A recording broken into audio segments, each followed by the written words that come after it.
Hi, എല്ലാവർക്കും അച്ചകല കിച്ചണിലേക്ക് വീണ്ടും സ്വാഗതം. നമ്മളിന്ന് വളരെ ടേസ്റ്റി ആയിട്ടുള്ളൊരു റെസിപ്പിയാണ് തയ്യാറാക്കാൻ പോകുന്നത്. ഇത് നമ്മൾ യൂട്യൂബിലൊക്കെ ഒരുപാട് ഇതിനെക്കുറിച്ച് കേട്ട് ഒരുപാട് നമ്മളെ കൊതിപ്പിച്ച ഒരു റെസിപ്പിയാണ് നമ്മളിന്ന് തയ്യാറാക്കാൻ പോകുന്നത്. ഇതെങ്ങനെയാണ് തയ്യാറാക്കുന്നതെന്ന് നമുക്കൊന്ന് കണ്ടു നോക്കാം. നമ്മളിന്ന് റസ് മലായിയാണ് തയ്യാറാക്കാൻ പോകുന്നത്. One of the most favourite Indian recipe കൂടിയാണ്. അപ്പം നമുക്കിതിനായിട്ട് ആദ്യം റസ് തയ്യാറാക്കണം. അതിനായിട്ട് ഞാനിവിടെ സ്റ്റൗവിലേക്ക് ഒരു പാത്രം വെച്ച് കൊടുത്തിട്ടുണ്ട്. ഇതിലേക്ക് 1 ടേബിൾ സ്പൂൺ വെള്ളം നമുക്ക് ഒഴിച്ചു കൊടുക്കാം. ഇതിലേക്ക് 1/2 ലിറ്റർ ഫുൾ ഫാറ്റ് മിൽക്ക് ഒഴിച്ചു കൊടുക്കാം. പാല് പാത്രത്തിൻ്റെ ചുവട്ടിൽ പറ്റി പിടിക്കാതിരിക്കാൻ വേണ്ടിയാണ് നമ്മൾ ആദ്യം വെള്ളം ചേർത്ത് കൊടുത്തത്. നമുക്ക് ഈ പാലൊന്ന് തിളപ്പിച്ചെടുക്കാം. പാൽ നന്നായിട്ട് തിളച്ച് വന്നിട്ടുണ്ട്. ഇതിലേക്ക് 2 പിഞ്ച് കുങ്കുമപ്പൂ ചേർത്ത് കൊടുക്കുന്നുണ്ട്. ഇതിലേക്ക് ഒരു 10 പിസ്ത പൊടിയായി കട്ട് ചെയ്തത്, ബദാം സ്ലൈസാക്കി എടുത്തിട്ടുള്ളതും ചേർത്ത് കൊടുക്കാം. അതിലേക്ക് 1/2 ടീസ്പൂൺ ഏലക്ക പൊടിയും 1/4 കപ്പ് പഞ്ചസാരയും ചേർത്ത് കൊടുത്ത് നന്നായിട്ട് നമുക്കിതൊന്ന് പാല് തിളപ്പിച്ച് എടുക്കാം. ഒരു 5 മിനിറ്റ് മുതൽ 7 മിനിറ്റ് വരെ നമുക്ക് ചെറിയ തീയിൽ നമുക്കൊന്ന് തിളപ്പിച്ചെടുക്കാം. അപ്പോൾ ഇത് കുങ്കുമപ്പൂവിന് കയ്യിലില്ലാത്തവർക്ക് 1-2 പിഞ്ച് മഞ്ഞൾപ്പൊടി ചേർത്ത് കൊടുത്താൽ മതി. ഇല്ലെങ്കിൽ ഫുഡ് കളർ ചേർക്കാൻ താല്പര്യമുള്ളവർക്ക് ഫുഡ് കളർ 1 പിഞ്ച് ചേർത്ത് കൊടുത്താൽ മതി. നമുക്ക് പാലിൻ്റെ കളറൊക്കെ ഒന്ന് ചേഞ്ച് ആവാനായിട്ട് തുടങ്ങിയിട്ടുണ്ട്.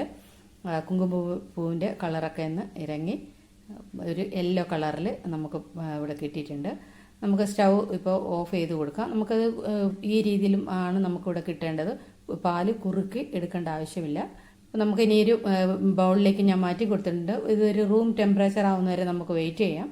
അപ്പോൾ ഈ സമയം കൊണ്ട് ഇതിന് വേണ്ടിയിട്ടുള്ള മലായി തയ്യാറാക്കണം. അതിനായി സ്റ്റൗവിലേക്ക് ഒരു പാത്രം വെച്ച് കൊടുത്ത് ഇതിലേക്ക് 1/2 ലിറ്റർ ഫുൾ ഫാറ്റ് മിൽക്ക് ഒഴിച്ചു കൊടുക്കുന്നുണ്ട്. ഇത് നമുക്ക് നന്നായിട്ടൊന്ന് തിളപ്പിച്ചെടുക്കാം. ഇതൊന്ന് പാല് സെപ്പറേറ്റ് ചെയ്തെടുക്കാനാണ്, പനീർ ആക്കിയെടുക്കാൻ, പിരിച്ചെടുക്കാനാണ്. പാല് നന്നായിട്ട് തിളച്ച് വരുമ്പോൾ നമുക്ക് ഗ്യാസ് ഓഫ് ചെയ്ത് കൊടുത്ത് അതിൻ്റെ വലിയ ചൂടിൽ നമുക്കത് പിരിച്ചെടുക്കണ്ട. അപ്പോൾ നമുക്ക് ഇപ്പോൾ ഇത് പാല് തിളച്ച് വന്നിട്ടുണ്ട്. ഞാനിപ്പോൾ ഇത് സ്റ്റൗ ഓഫ് ചെയ്ത് കൊടുത്തിട്ടുണ്ട്. ഇനി ഒരു ഗ്ലാസ്സിലേക്ക് ഒരു 2 ടേബിൾ സ്പൂൺ വിനിഗറും 2 ടേബിൾ സ്പൂൺ വെള്ളവും നമുക്ക് മിക്സ് ചെയ്ത് കൊടുക്കാം. എന്നിട്ട് ആ മിശ്രിതം ഇതിലേക്ക് ഒഴിച്ചു കൊടുത്ത് വേണം ഇതൊന്ന് പിരിച്ചെടുക്കാൻ. കുറേശ്ശെ ഒഴിച്ചു കൊടുത്ത് ഒന്ന് ഇളക്കി കൊടുത്ത് വേണം ഇത് ഒന്ന് സെപ്പറേറ്റ് ചെയ്തെടുക്കാൻ. അല്ലെങ്കിൽ നമുക്ക് വലിയ ചൂടായിട്ടിരിക്കുന്ന സമയത്ത് ഇത് ഒഴിച്ചു കൊടുത്ത് നമ്മളിത് സെപ്പറേറ്റ് ചെയ്തെടുക്കുകയാണെങ്കിൽ നമുക്ക് കിട്ടുന്ന മലായി ഭയങ്കര ഹാർഡായി പോവും. അതുകൊണ്ട് ഇങ്ങനെ ഈ രീതിയിൽ ഒന്ന് കുറേശ്ശെ ഒഴിച്ചു കൊടുത്ത് ഒന്ന് ചെറുതായിട്ട് ഇളക്കി കൊടുത്ത് ഒന്ന് സെപ്പറേറ്റ് ചെയ്തെടുക്കുകയാണെങ്കിൽ നല്ല സോഫ്റ്റ് ആയിട്ടുള്ള പനീറായിരിക്കും നമുക്ക് കിട്ടുന്നത്. ഇപ്പോൾ ഇതേ രീതിയിൽ വേണം പനീർ തയ്യാറാക്കുന്നത്. അറിഞ്ഞുകൂടാത്തവർക്ക് ഇത് ഈ രീതിയിലാണ് പനീർ തയ്യാറാക്കി എടുക്കുന്നത്. ഇപ്പോൾ നമുക്ക് ഇവിടെ പാലും ഇതിൻ്റെ മലായും നമുക്ക് സെപ്പറേറ്റ് ആയിട്ട് കിട്ടിയിട്ടുണ്ട്. അപ്പോൾ നമുക്കിനി ഇതൊന്ന് ഒരു സ്ട്രെയിനറിലേക്ക് ഒഴിച്ചു കൊടുത്ത് നമുക്കിതൊന്ന് സെപ്പറേറ്റ് ചെയ്തെടുക്കാം. പിന്നെ വെള്ളമൊക്കെ നമുക്ക് മാറ്റി എടുക്കാം. ഞാനിവിടെ ഒരു സ്ട്രെയിനറിലേക്ക് ഒരു നല്ല വൃത്തിയുള്ള ഒരു കോട്ടൺ തുണി ഇട്ട് കൊടുത്ത് അതിലേക്ക് നമുക്കിതങ്ങ് ഒഴിച്ചു കൊടുക്കാം. എന്നിട്ട് ഇതിലേക്ക് കുറച്ച് വെള്ളം ഒഴിച്ചു കൊടുക്കുന്നുണ്ട്, തണുത്ത വെള്ളം ഒഴിച്ചു കൊടുക്കാം. അപ്പോൾ ഈ എന്തെങ്കിലും പുളിപ്പ് രസം ഉണ്ടെങ്കിൽ അതങ്ങ് മാറിക്കിട്ടും. പിന്നെ ആ ചൂടും നമുക്കങ്ങ് മാറിക്കിട്ടും. എന്നിട്ട് നമുക്ക് ആ തുണിയെല്ലാം ഒന്ന് ചേർത്ത് പിടിച്ച് ഇത് വെള്ളം അങ്ങ് ഒന്ന് പ്രസ് ചെയ്ത് കൊടുക്കാം. ചെറുതായിട്ടൊന്ന് പ്രസ് ചെയ്ത് കൊടുത്താൽ മതി. കൂടുതലങ്ങ് പ്രസ് ചെയ്ത് കൊടുക്കണ്ട. ചെറുതായിട്ട് ഇങ്ങനെ കൊടുക്കുമ്പോൾ അതിൽ വെള്ളമെല്ലാം ഇങ്ങനെ പോയി പിന്നെ ഡ്രോപ്പായിട്ട് ഇങ്ങനെ വെള്ളം വീഴാൻ തുടങ്ങുന്നുണ്ട്. ഈ സമയത്ത് ഞാൻ ഈ പനീർ ഇത് സ്ട്രെയിനറിലേക്ക് തന്നെ വെച്ച് കൊടുത്ത് ഇതിൻ്റെ മുകളിലൊരു ചെറിയ വെയിറ്റും വെച്ച് കൊടുത്ത് ഒരു 10 മിനിറ്റ് നേരം അങ്ങനെ വെച്ച് എടുത്തിട്ടുള്ളതാണിത്. ഒരു ചെറിയൊരു നനവ് പോലുണ്ട്. നമുക്ക് അങ്ങനെയാണ് എടുക്കേണ്ടത്. പിന്നെ ഒരുപാട് അങ്ങ് ഉണങ്ങി പോയിട്ടുണ്ട് അല്ലെങ്കിൽ ഡ്രൈ ആയി പോയിട്ടുണ്ടെങ്കിൽ 1 ഡ്രോപ്പ് വെള്ളം ഒന്ന് ഒഴിച്ചു കൊടുക്കണം. എന്നിട്ട് വേണം ഇതൊന്ന് പൊടിച്ചെടുക്കാൻ. നമുക്കൊരു ചെറിയൊരു നനവും വേണം, ഒരു മോയ്സ്ചർ ഉണ്ടായിരിക്കണം. അപ്പോൾ എന്നിട്ട് നമുക്കത് നന്നായിട്ടൊന്ന് പൊടിച്ച് എടുക്കാം. പൊടിച്ച് എടുത്തിട്ട് നമ്മുടെ കൈ കൊണ്ട് ഇത് നന്നായിട്ട് മാഷ് ചെയ്തെടുക്കണം. ഒട്ടും തരിയില്ലാതെ ഇതൊന്ന് മാഷ് ചെയ്തെടുക്കണം. കൈയുടെ ഈ ഭാഗം കൊണ്ട് വേണം ഒന്ന് മാഷ് ചെയ്തെടുക്കാൻ.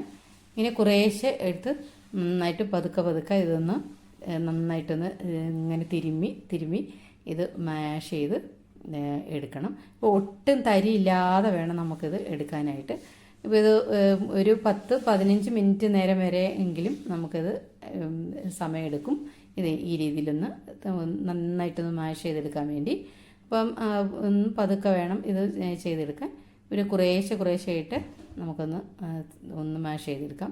അപ്പം ഞാനിതിങ്ങനെ മാഷ് ചെയ്തെടുക്കുന്നുണ്ട്. ഇങ്ങനെ മാഷ് ചെയ്തെടുത്ത് നമുക്കിങ്ങനെ കയ്യിൽ നോക്കുമ്പോൾ അതിൻ്റെ ഒരു നെയ്യ് കയ്യിൽ വരുന്നുണ്ടായിരിക്കും. കയ്യിൽ വരുന്ന സമയത്ത് നമുക്കറിയാം ഇത് കറക്റ്റായിട്ട് നമുക്ക് കിട്ടിയിട്ടുണ്ടെന്ന്. ഇനി നന്നായിട്ട് നമുക്കിത് ഇങ്ങനെ ഒന്ന് എടുത്തു നോക്കി നല്ല സോഫ്റ്റായിട്ട് നല്ല വെണ്ണ പോലെ ഇരിക്കുന്നുണ്ടായിരിക്കും. നമ്മൾ അല്ലെങ്കിൽ ഒന്ന് ബോൾസ് ആക്കി നോക്കുമ്പോൾ നല്ല ഉരുട്ടി നോക്കുമ്പോൾ അത് പൊട്ടലൊന്നും ഉണ്ടാവാൻ പാടില്ല. അപ്പം പൊട്ടിപ്പോകുന്നുണ്ടെങ്കിൽ അത് ശരിയായിട്ടില്ല. വീണ്ടും നമുക്കൊന്നുകൂടി ഒന്ന് മാഷ് ചെയ്തെടുക്കേണ്ടി വരും.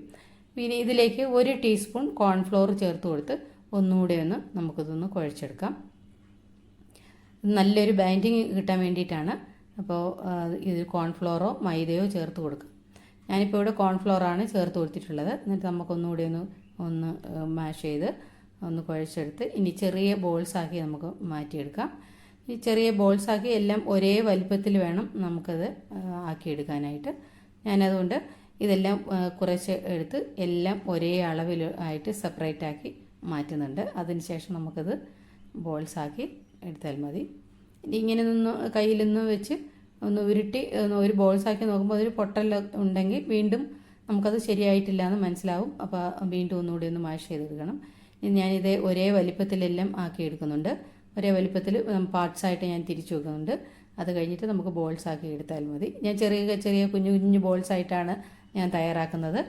നിങ്ങൾക്ക് കുറച്ച് വലിപ്പമുള്ള ബോൾസാക്കിയിട്ട് ഒരു ടിക്കിയുടെ ഷേപ്പിലും ആക്കിയെടുക്കാം. ഇതിപ്പോൾ ഞാനിവിടെ ചെറിയ ബോൾസ് ആക്കിയാണ് എടുക്കുന്നത്. ഇതിനെ അങ്കൂരി രസ്മലായി പറയുന്നുണ്ട്, ചെറിയ ബോൾസിന്. അപ്പം ഞാൻ ആ രീതിയിലാണ് ഞാനിവിടെ തയ്യാറാക്കുന്നത്. ഇത് ഒന്ന് പ്രസ് ചെയ്ത് കൊടുക്കുമ്പോൾ ഒന്ന് ടിക്കിയുടെ ഷേപ്പിൽ കിട്ടും. ആ രീതിയിൽ നമുക്ക് തയ്യാറാക്കാം. ഞാനിവിടെ ബോൾസാക്കിയാണ് എടുക്കുന്നത്. അപ്പോൾ നമുക്ക് ഇത് ചെറിയ ബോൾസാക്കി എടുക്കാം. ഇങ്ങനെ കയ്യിൽ വെച്ചൊന്ന് ഉരുട്ടി കൊടുക്കുമ്പോൾ നല്ല സോഫ്റ്റായിട്ട് നല്ല ബോൾസാക്കി ഒരു പൊട്ടലും ഇല്ലാതെ നമുക്ക് കിട്ടും. ഇനി ഇതിന് വേണ്ടിയിട്ട് നമുക്കൊരു ഷുഗർ സിറപ്പ് തയ്യാറാക്കണം. അപ്പോൾ അതിന് ഒരു പാത്രത്തിലേക്ക് 1 കപ്പ് പഞ്ചസാരയും 2 കപ്പ് വെള്ളവും ഒഴിച്ചു കൊടുക്കുന്നുണ്ട്. 2 കപ്പ് മുതൽ 3 കപ്പ് വരെ ഒഴിച്ചു കൊടുക്കാം. ഞാനിവിടെ 2 കപ്പ് ഒഴിച്ചു കൊടുക്കുന്നുള്ളൂ. പിന്നീട് ആവശ്യമുള്ളപ്പോൾ ഉണ്ടെങ്കിൽ ഞാനിത് വെള്ളം ഒഴിച്ചു കൊടുക്കുന്നുണ്ട്. അത് ഞാൻ പിന്നീട് പറയാം. ഇപ്പം ഞാനിത് പഞ്ചസാരയെല്ലാം നമുക്കൊന്ന് അലിഞ്ഞ് വരണം. തിക്കായിട്ടുള്ള സിറപ്പല്ല നമുക്ക് വേണ്ടത്. ഗുലാബ് ജാമുനൊക്കെ ഉണ്ടാക്കുമ്പോൾ തിക്കായിട്ടുള്ള സിറപ്പ് ഉണ്ടാക്കിയിട്ട് വേണം നമ്മൾ ഇടുന്നത്. ഇത് പഞ്ചസാര ഒന്ന് അരിഞ്ഞ് വന്നാൽ മതി. നന്നായിട്ട് ഇപ്പം തിളച്ച് വന്നിട്ടുണ്ട്. ഇത് ഫുൾ ഫ്ലെയിമിൽ വെച്ചിട്ട് വേണം ഈ ബോൾസ് ഇതിലേക്ക് ഇട്ട് കൊടുക്കാൻ. ഇല്ലെങ്കിൽ ഇങ്ങനെ ഡൗട്ട് ഉണ്ട്, ഇത് പൊട്ടിപ്പോകുന്നു തോന്നുമെങ്കിൽ ഒരു ബോൾസ് ഇട്ടിട്ട് നമുക്കതൊന്ന് ചെക്ക് ചെയ്ത് നോക്കാം. അപ്പം കുറച്ചൊന്ന് വെയിറ്റ് ചെയ്യുമ്പോൾ അത് പൊട്ടിപ്പോകുന്നുണ്ടെങ്കിൽ നമുക്കത് ബോൾസ് നമ്മൾ തയ്യാറാക്കിയത് ശരിയായിട്ടില്ല എന്ന് വീണ്ടും പിന്നെ നമുക്കതൊന്ന് മാഷ് ചെയ്തെടുക്കേണ്ടി വരും. അപ്പോൾ ഇത് നമുക്കിവിടെ കറക്റ്റായിട്ട് കിട്ടിയിട്ടുണ്ട്. അപ്പോൾ ഫുൾ ഫ്ലെയിമിൽ തന്നെ വെച്ച് ഇത് അടച്ച് ഒരു 5 മിനിറ്റ് നേരം അടച്ച് വെച്ച് ഇത് തിളപ്പിച്ചെടുക്കണം. എന്നിട്ട് ഇതിൻ്റെ അടപ്പ് തുറന്ന് നമുക്കിതൊന്ന് തിരിച്ചിട്ട് കൊടുക്കാം. അപ്പോൾ ഈ ബോൾസ് എല്ലാം മുകളിൽ വെള്ളത്തിന് മുകളിൽ ഇങ്ങനെ പൊങ്ങി അരിങ്ങി കിടക്കുന്നത്, അതുകൊണ്ട് ഒന്ന് തിരിച്ചിട്ട് കൊടുക്കണം. എന്നിട്ട് ഒരു ലോ ഫ്ലെയിമിൽ ഒരു 5 മിനിറ്റോ അല്ലെങ്കിൽ ഒരു 3 മിനിറ്റ് നേരം ലോ ഫ്ലെയിമിൽ വീണ്ടും ഇത് തിളപ്പിച്ചെടുക്കണം. വീണ്ടും ഹൈ ഫ്ലെയിമിൽ വീണ്ടും ഇത് ഒരു 4 മിനിറ്റോ 5 മിനിറ്റ് നേരം വീണ്ടും ഇത് തിളപ്പിക്കണം. വീണ്ടും ലോ ഫ്ലെയിമിൽ തിളപ്പിച്ചെടുക്കണം. അങ്ങനെ നമ്മളിത് വേണം ഇത് തയ്യാറാക്കിയെടുക്കാൻ. അങ്ങനെ ഞാനിപ്പം 2 കപ്പ് വെള്ളം ഒഴിച്ചു കൊടുത്തതുകൊണ്ട് അപ്പോൾ ഇത് വെള്ളം കുറഞ്ഞു വന്നിട്ടുണ്ട്. ഇപ്പം ഞാനിത് സൈഡിൽ കൂടെ കുറേശ്ശെ നമ്മുടെ നോർമൽ വാട്ടർ തന്നെ ഞാനിത് ഒഴിച്ചു കൊടുക്കുന്നുണ്ട്. ഇപ്പോൾ ഒരു 10 മിനിറ്റ് കഴിഞ്ഞിട്ടുണ്ട്. അപ്പോൾ അടച്ചു വെച്ച് വീണ്ടും ഞാൻ ഇത് തുറന്നു നോക്കി. അപ്പോൾ ഇത് വീണ്ടും ഇതിൽ വെള്ളം കുറഞ്ഞിട്ടുണ്ട്. അപ്പോൾ വീണ്ടും ഞാനിങ്ങനെ ഒഴിച്ചു കൊടുത്തിട്ട് ഒരു 20 മിനിറ്റ് നേരം എങ്കിലും ഞാനിത് എടുത്ത് ഇങ്ങനെ ലോ ഫ്ലെയിമിലും ഹൈ ഫ്ലെയിമിലും ഞാനിതിങ്ങനെ തിളപ്പിച്ചെടുത്തിട്ടുണ്ട്. ഞാൻ പറയുന്ന ഈ രീതിയിൽ നിങ്ങൾ തയ്യാറാക്കുകയാണെങ്കിൽ നിങ്ങൾക്ക് ഒട്ടും ഇത് പൊട്ടിപ്പോവുകയോ ഇത് ഹാർഡായി പോവുകയോ ചെയ്യത്തില്ല. അപ്പോൾ ഇതേ രീതിയിൽ ഇതൊന്നും തയ്യാറാക്കി എടുത്ത് നോക്കൂ. ഇനി നമുക്കിതൊന്ന് ഈ രസഗുളയാണ് ഇപ്പോൾ നമ്മൾ തയ്യാറാക്കിയിട്ടുള്ളത്. രസഗുള ഇനി ഇത് ബൗളിലേക്ക് നമുക്ക് മാറ്റണം. അപ്പോൾ അതിന് വേണ്ടി 2-3 ഐസ് ക്യൂബ്സ് ഞാൻ ഒരു ബൗളിലേക്ക് ഇട്ട് കൊടുത്ത് കുറച്ച് നമ്മുടെ വെള്ളവും ഒഴിച്ചു കൊടുത്തിട്ടുണ്ട്. ഇനി ഇതിലേക്ക് കുറച്ച് ഈ ഷുഗർ സിറപ്പ് ഇതിൽ നിന്ന് തന്നെ പാത്രത്തിൽ നിന്ന് ഇതിലേക്ക് ഒഴിച്ചു കൊടുത്തിട്ടുണ്ട്. എന്നിട്ട് നമ്മൾ തയ്യാറാക്കിയ രസഗുള എല്ലാം ഇതിലേക്ക് ഇട്ട് കൊടുക്കുന്നുണ്ട്. അപ്പോൾ പെട്ടെന്ന് തന്നെ അത് തണുത്ത് കിട്ടും. തണുക്കുമ്പോൾ അതിൻ്റെ ഷേപ്പ് അങ്ങനെ തന്നെ ഇരിക്കും, പൊട്ടൽ ഉണ്ടാവത്തില്ല, ഹാർഡായി പോവുകയുമില്ല. എന്നിട്ട് നമ്മൾ ആ വെള്ളം ഇങ്ങനെ ഇപ്പോൾ നല്ല സ്പോഞ്ച് പോലെയാണ് ഇരിക്കുന്നത്. അതിൻ്റെ വെള്ളം എല്ലാം പിഴിഞ്ഞ് കളയുമ്പോൾ അത് വീണ്ടും ആ വെള്ളത്തിലേക്ക് ഇടുമ്പോൾ ആ പഴയ രീതിയിൽ തന്നെ അത് വീണ്ടും ആയി കിട്ടും. അതതിൻ്റെ കറക്റ്റ് പരുവാണ്. നമുക്കിവിടെ കറക്റ്റായിട്ട് കിട്ടിയിട്ടുണ്ട്. നമ്മൾ നേരത്തെ ഇനി തയ്യാറാക്കി വെച്ച റൈസിലേക്ക് ഇനി ഇതിൻ്റെ ആ വെള്ളം ഒന്ന് പ്രസ് ചെയ്ത് ഒന്ന് കളഞ്ഞിട്ട് നമുക്കിതിലേക്ക് ഇട്ട് കൊടുക്കാം. ഞാനിത് ഇങ്ങനെ വെള്ളം ഒന്ന് കളഞ്ഞിട്ട് ക്യാമറയിൽ കാണുന്നുണ്ടോ എന്ന് അറിഞ്ഞൂടാ. എന്നിട്ട് ഒന്ന് ചെറുതായിട്ടൊന്ന് പ്രസ് ചെയ്ത് കൊടുത്താൽ മതി. കൂടുതൽ നമ്മൾ ബലം കൊടുത്ത് പ്രസ് ചെയ്യരുത്, അല്ലേ അന്നേരം ഇത് പൊട്ടിപ്പോവും. എന്നിട്ട് ചെറുതായിട്ടൊന്ന് വെള്ളം ഒന്ന് ചെറുതായിട്ടൊന്ന് പ്രസ് ചെയ്ത് കൊടുക്കുമ്പോൾ വെള്ളം അങ്ങ് പോവും. എന്നിട്ട് നമുക്കത് ബൗളിലേക്ക് ഇട്ട് കൊടുത്ത് 2 മണിക്കൂർ നേരം നമുക്കത് ഫ്രിഡ്ജിലേക്ക് വെച്ചതിന് ശേഷം എടുത്തിട്ടുള്ളതാണ്. ഇനി ഇതിലേക്ക് ഗാർണിഷ് ചെയ്യുന്നതിന് വേണ്ടി പൊടിയായി കട്ട് ചെയ്ത ബദാമും പിസ്തയും ഇട്ട് കൊടുത്ത് അതിൻ്റെ മുകളിൽ ഒരു പിഞ്ച് കുങ്കുമപ്പൂവും ഇതിൻ്റെ പെറ്റൽസും ഇട്ട് കൊടുത്തിട്ടുണ്ട്. അപ്പോൾ ഇത്രയേ ഉള്ളൂ. ഈ റോസ് പെറ്റൽസും വേണമെങ്കിൽ നമുക്ക് ഇട്ട് കൊടുക്കാം. അപ്പോൾ ഇത്രയേ ഉള്ളൂ. വളരെ ടേസ്റ്റി ആയിട്ടുള്ള രസ്മലായി നമ്മളിവിടെ തയ്യാറാക്കിയിട്ടുണ്ട്.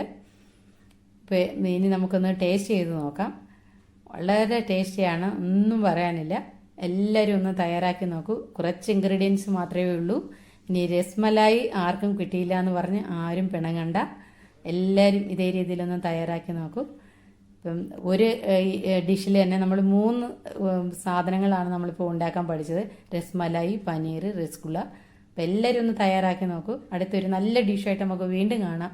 അതുവരെ എല്ലാവർക്കും താങ്ക് യു.